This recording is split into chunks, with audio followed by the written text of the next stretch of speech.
Hi, guys. Hope everyone's having a great summer. I'd like to read a little bit more with you, and hopefully, you're enjoying it, and hopefully, we can get through it.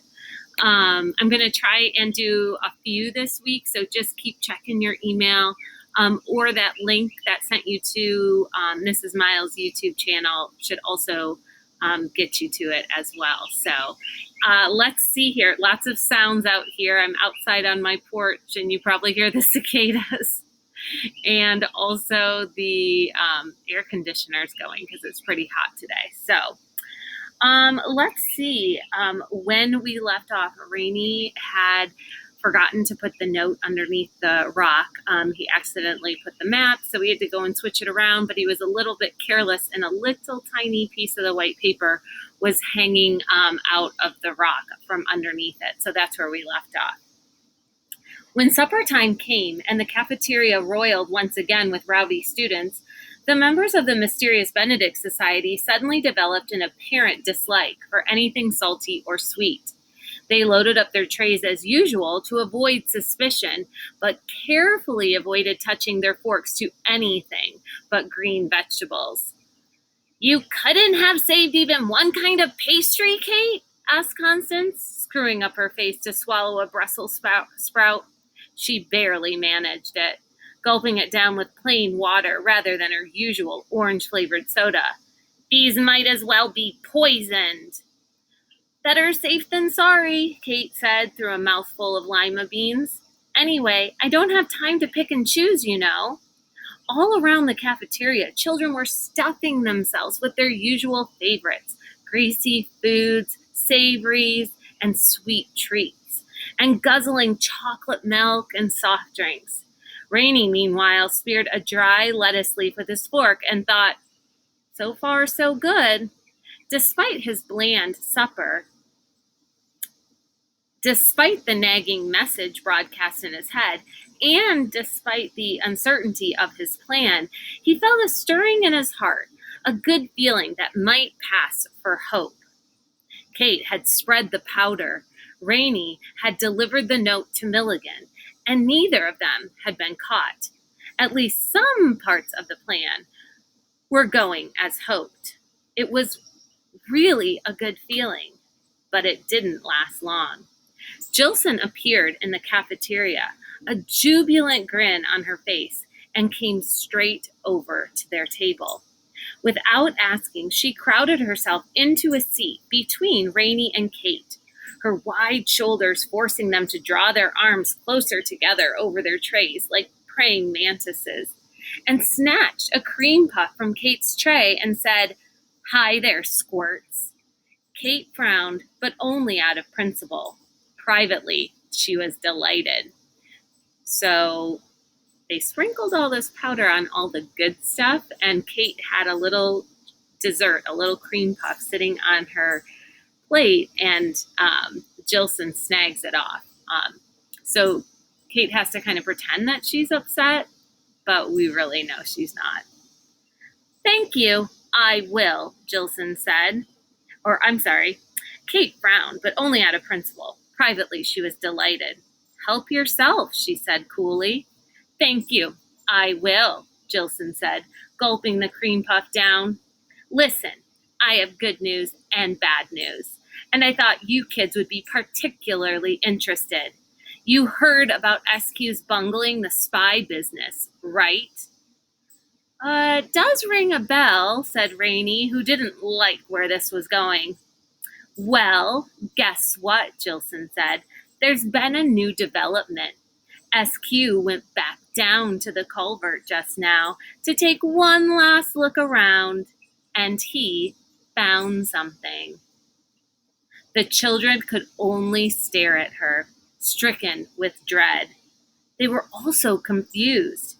If SQ had found the note, then why weren't they already in trouble?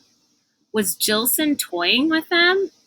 "Now, as I said, there's good news and bad news," Jilson went on.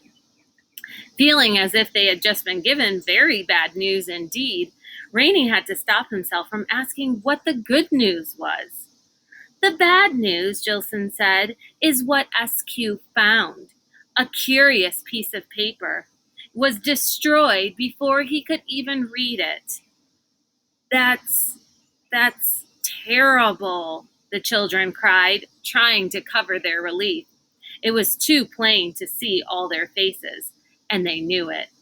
Luckily, Jilson didn't notice. She placed a hand on her belly and frowned. After a moment, she belched, smiled with satisfaction, and continued. Don't worry, the good news makes up for it. The spy has been caught. The children looked at one another. Caught? Jilson belched again and scowled. Must have eaten too much pudding. Yes, caught like a rat in a trap. Turns out it was a man disguised as a helper. He came out of nowhere, snatched the paper from SQ, and tried to run away. But Jackson heard SQ shouting for help, and some recruiters on the bridge had seen it happen. So in no time, they had the spy surrounded. He tried to fight them off, but he was no match for our guys, I can tell you. He's in a classroom right now, under heavy guard. Rainey felt as if he had been kicked in the belly. They had lost Milligan. Why are you telling us this, Jilson? Well, I have to admit I was surprised. Martina had convinced me that Kate was the spy. She was disappointed to learn otherwise, but I thought you should know. Kate, you're off the hook. The helper confessed to everything. He's a lone operator, apparently.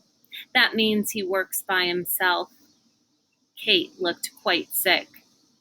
Did he say who he was? Well, we don't know his name, but he was on the island once before, years and years ago. When they took off the disguise, Mr. Curtin and some of the recruiters recognized him at once. Oh, and get this, he ate that piece of paper. He chewed it up and he swallowed it before anyone could read it. Said it was from his private journal and was none of our business. Very dangerous madman. Don't worry, though. They're taking him to the waiting room in here they come now. The children could barely bring themselves to look. There was Milligan.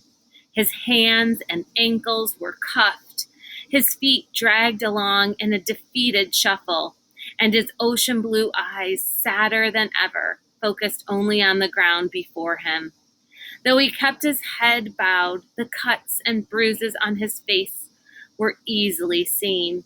He was being marched across the cafeteria by a half a dozen recruiters and executives, including a very proud Martina Crow, none of whom showed any marks from a scuffle. Rainey wondered how this was possible.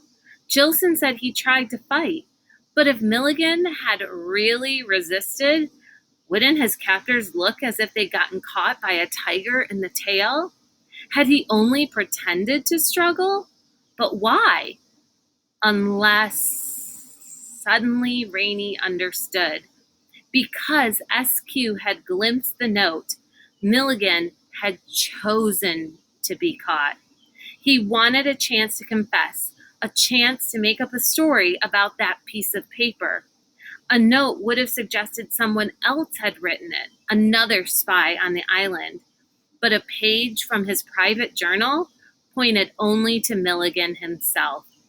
Yes, he had wanted to convince Mr. Curtin he was working alone, had wanted to take suspicion off the children. He had sacrificed himself for them.